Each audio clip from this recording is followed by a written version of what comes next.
Quinto ano, essa linda manhã de 6 de novembro de 2020, iniciaremos aqui mais uma aula de história. Presta bem atenção que o tio vai explicar para vocês agora a página 73 e 74, tá bom?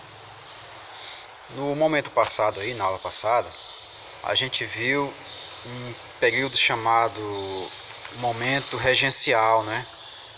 Ou seja, esse período regencial no Brasil foi o período entre os dois reinados que aconteceu aqui no nosso país. A gente viu que Dom Pedro II era muito pequenininho para assumir o Brasil, né? Quem assistiu a aula deve estar lembrando aí. E que por isso, pessoal, o Brasil foi governado por regentes, né? Por regentes. Então, regencial foi o momento que aconteceu entre o reinado de Dom Pedro I, que desistiu de governar o Brasil, não quis mais, e o Dom Pedro II, que era muito pequenininho para governar o Brasil. Ele tinha apenas 5 anos de idade quando foi deixado aqui pelo Dom Pedro I aos cuidados de sua família, né, seus parentes e seus ministros. Aí o período regencial foi quando ministros passaram a governar o Brasil, ou seja, regentes, né? Nós vimos aí que houveram muitos regentes. Deixa eu mostrar para vocês aqui da aula passada. Houveram muitos regentes que governaram o país, como por exemplo esses três aqui, né? A regência trina provisória do Francisco Lima e Silva, Nicolau Campos Vergueiro, José Joaquim Carneiro de Campos. Depois teve outra regência com o Francisco Lima e Silva de novo, o João Braulio Muniz e José da Costa Carvalho, né? E que houveram muitas revoltas nesse tempo, ó. É dessas revoltas que a gente vai falar hoje, tá bom? Essas revoltas aí aconteceram no Brasil de norte a sul. De norte a sul do Brasil, o pessoal estava insatisfeito com esse negócio de regência e exigindo logo que o imperador assumisse, ou então eles iam se separar do Brasil. A primeira revolta que nós podemos considerar como revolta separatista foi chamada de Sabinada. Aonde aconteceu essa Sabinada, né? Deixa eu colocar aqui o slide novo aqui em cima. Pronto, ficou, meu Deus. Então, Sabinada aconteceu na Bahia, né? Então, qual o motivo da Sabinada? O que é isso, Sabinada? Eita, eu não sei de nada, professor. Ainda mais botam Sabinada ainda na frente. Aí acaba de ferrar o negócio. Então, olha só. Sabinada foi um movimento separatista que aconteceu no estado da Bahia. Então ele era separatista por quê? Porque ele queria transformar a Bahia num país, numa república. Quando os regentes descobriram isso, os regentes foram tomar satisfação com o líder do movimento, esse rapazinho simpático. Deixa eu pegar o nome dele para colocar aqui pra gente, aqui na página 73. Esse rapazinho simpático chamado Francisco Sabino Álvares da Rocha Vieira, né?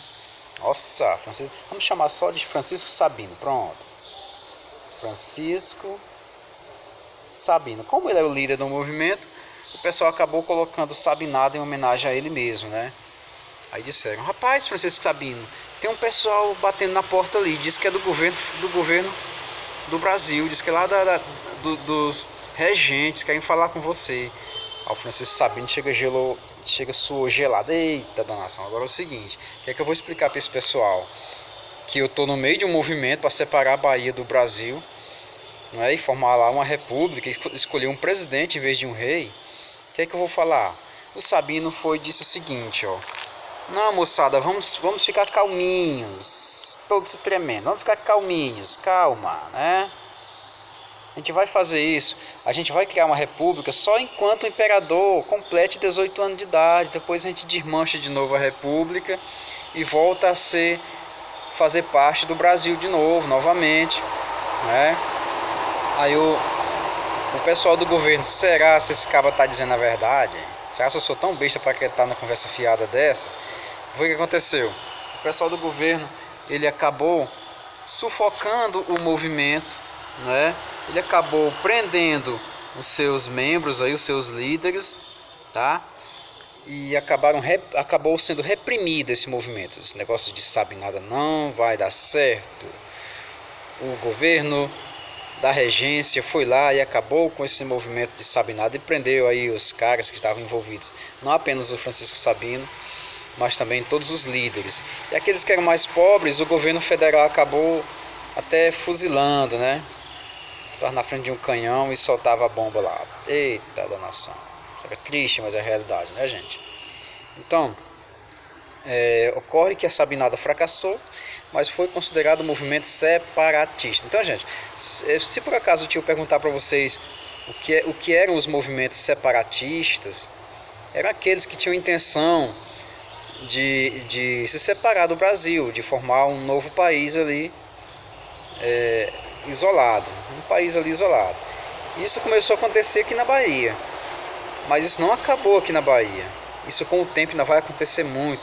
A gente vai ver mais adiante que o pessoal queria separar o Nordeste todinho e formar a grande confederação do Equador lá no Nordeste.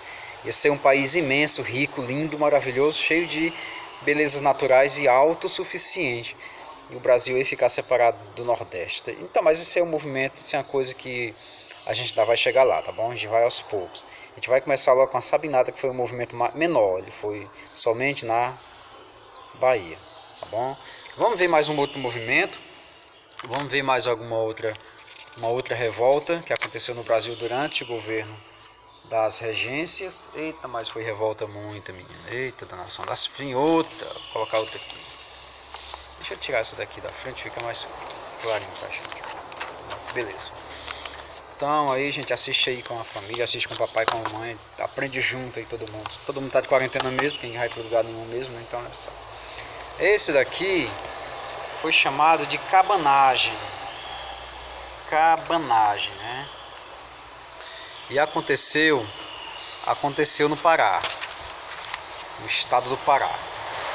Só que esse daqui não foi um movimento separatista, não. Tá bem aí na página, deixa eu ver, 73 do nosso livro, né? Ele tá aí nessa página 73. Vamos ver o que é que ele fala, ó, para não ficar só no slide. Vamos pro livro um pouquinho. Vamos ver o que é que ele diz aqui. O nome dessa revolta originou-se a partir de como eram conhecidos seus integrantes, os cabanos. Os cabanos eram pessoas que viviam em cabanas ao longo das margens dos rios. Olha só, gente, aqui você já vai perceber que é um movimento popular. Ele foi um movimento popular, enquanto a Sabinada que a gente viu agora há pouco foi um movimento mais de elite, mais de pessoas mais ricas estavam envolvidas. Aqui não. Aqui estavam envolvidas pessoas mais pobres, os cabanos que moravam em regiões mais marginalizadas ali da região do estado do Pará, tá bom? Então eles lutavam contra quem e por qual motivo? Eles lutavam contra a opressão, né, de muitos fazendeiros que tinham a intenção apenas de explorá-los, né? Então esse movimento ele acabou sendo organizado por pessoas simples como índios, ex-escravos, escravos que haviam fugido, né? Então eles estavam também no meio desse movimento, estavam organizando tudo direitinho, né? E esse movimento acabou sendo muito grande, né? Aqui no nosso livro, por exemplo, diz assim, ó, os revoltosos, que eram esses aqui, conseguiram tomar o governo do Pará, né? E só saíram em 1840, quando o regente enviou uma grande força militar e massacrou todo mundo. Eita, rapaz, não tinha jeito não. Olha só, o governo do Brasil na época sempre estava do lado dos ricos, ia permanecer dessa forma por muito tempo. A gente vai ver ainda no decorrer dos nossos estudos que o governo do Brasil nunca esteve muito ao lado da população, ele sempre estava mais do lado dos ricos, os que pagavam mais imposto para ele, né? Então ele estava sempre ali ajeitando, sempre ajudando. Olha só, a concentração de terra nas mãos de grandes fazendeiros, escravidão, as péssimas condições de vida, tudo isso daí contribuiu para o movimento cabano, né? Se eu colocar uma das nossas atividades, assim, digamos, uma imagem que pareça com essa daqui, por exemplo, alguém aqui, né, no meio de muitas, deixa eu afastar um pouquinho, ótimo, melhorou agora, alguém aqui aparentando aqui riqueza e poder, né, assim, ó, por exemplo, aqui, nesse espaçozinho, esse espaço enorme, um espaço dele enorme, né, muita terra, né, enquanto eu coloco um pouquinho de terra aqui do lado de cá, né, para complementar, enquanto eu coloco aqui alguém mais sofrido do lado de cá, eu coloco aqui ele espalhadinho nesse pequeno território, né? Então, se aparece uma imagem como essa nas nossas atividades, na nossa avaliação, você associa logo, isso aqui foi lá na revolta da cabanagem, onde muita terra estava nas mãos de poucas pessoas, enquanto os mais pobres ficavam em territórios bem mínimos, bem pequenos e impossíveis de viver.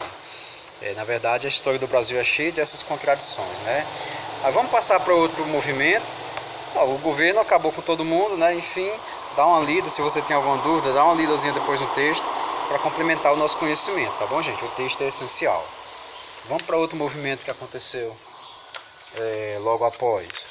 Esse daqui, por exemplo, que eu vou mostrar para vocês, aconteceu no sul do país, que foi a Guerra dos Farrapos. Guerra dos Farrapos ou Revolução Farroupilha, tá bom, pessoal? Olha aí.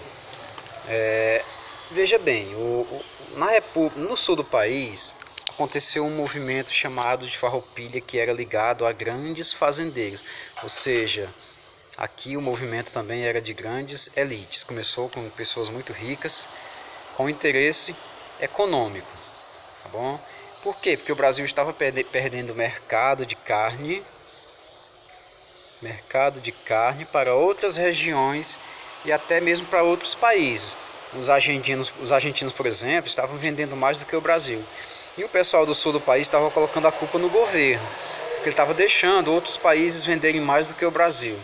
Então esses fazendeiros se reuniram e propuseram o seguinte: vamos nos separar do restante do Brasil e criar a nossa própria república, né?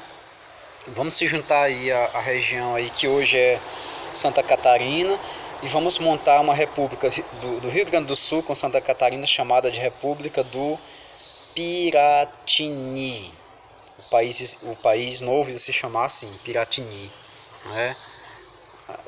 Então esses fazendeiros acabaram obtendo ajuda de pessoas até de outros países, como por exemplo o Giuseppe Garibaldi. Giuseppe Garibaldi era italiano, ele chegou para ajudar na separação do Rio Grande do Sul do restante do Brasil.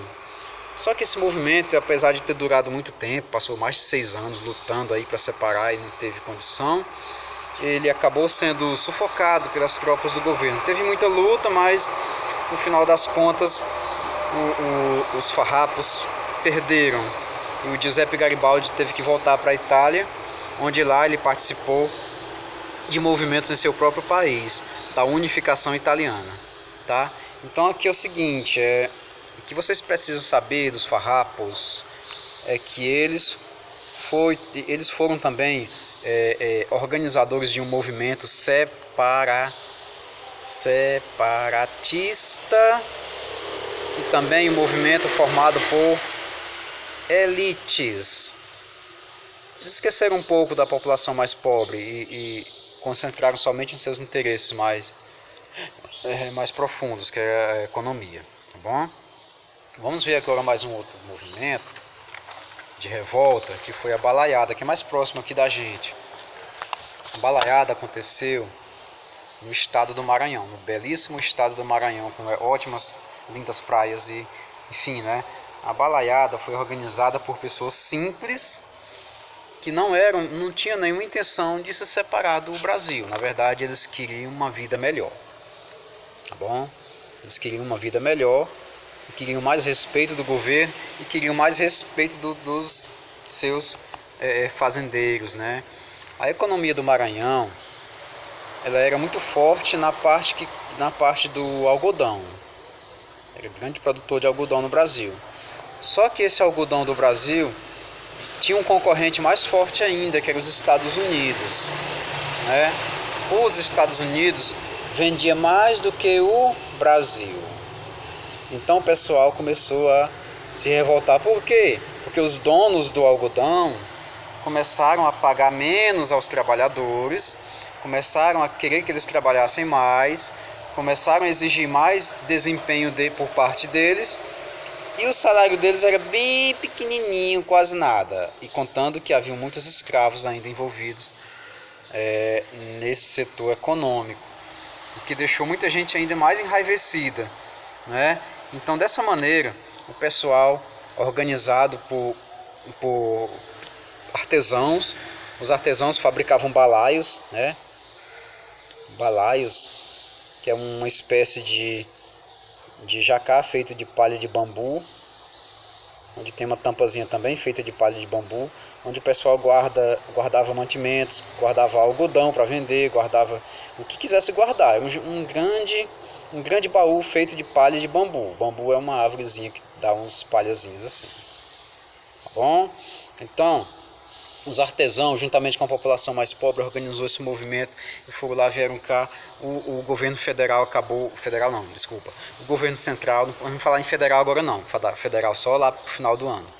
O governo central, regente, começou a se revoltar. Eita, manda pegar todo mundo, manda pegar, prende todo mundo. Eles mandaram para o Maranhão o Duque de Caxias para combater o pessoal que já tinha tomado a cidade de Caxias, né? Tinha tomado a cidade de Caxias. Foi um movimento muito grande. Contou com vaqueiros, inclusive vaqueiros do Piauí foram recrutados nessa época, né? Vaqueiros do Piauí foram recrutados para esse movimento e eles tomaram a cidade de Caxias, uma das maiores cidades do Maranhão, né? E o Duque de Caxias foi lá para tentar negociar e tudo. Os líderes do movimento já estavam até... não sabiam mais nem por que estavam lutando. Os líderes já tinham se atrapalhado. Estamos lutando por quê mesmo? Não sei. Então vamos deixar de mão. Os líderes saíram do movimento. Ficou só a população pobre lutando. E o governo acabou destruindo o movimento todinho. Nesse momento os regentes começaram a pensar, não tem mais jeito não. Agora é o seguinte, o Dom Pedrinho tem 14 anos de idade. O Dom Pedrinho não pode ainda assumir. Só pode assumir quando tiver 18 anos de idade. Mas não tem mais jeito não. Vamos ter que colocar aí logo a coroa na cabeça dele. Enquanto ele é menininho, assim, de 14 anos de idade, brincando de caçar lagartixa, é o jeito. É a única maneira de ter um país centralizado, né? Digamos, e mais forte. Porque os regentes não estavam sendo respeitados. Talvez o imperador, o pessoal respeitasse mais. O pessoal esperasse um pouco para se revoltar. Por quê? Porque era governo novo, o pessoal ia esperar como o governo novo ia atuar e esquecer um pouco as revoltas, esperar mais um pouco dele. Como a gente sempre tem a mania de esperar pelo governo, não custava nada esperar um pouco mais do governo nesse momento. Então o que acontece? Dom Pedro assume o reinado do Brasil aos 14 anos de idade. Esse momento aqui, gente, é chamado de golpe da maioridade, tá bom? Golpe da maioridade. Opa, beleza? Ótimo, maravilha. Então, o golpe da maioridade foi isso, para evitar que acontecessem mais revoltas, tá bom? Para evitar que... E na verdade não aconteceu muitas revoltas depois não. Depois aconteceram, mas foram menos intensas, tá? Mas aí o Dom Pedro assumiu, é assunto que a gente vai falar nas próximas aulas, tá bom, pessoal? Por enquanto é só. O tio fica por enquanto com essas aulas para vocês e espero que vocês tenham entendido alguma coisa. Na dúvida, deixa um comentário lá que o tio responde, tá bom? Então tenham um ótimo dia, se cuidem, usem máscara, não precisa sair de casa. Tchau, gente!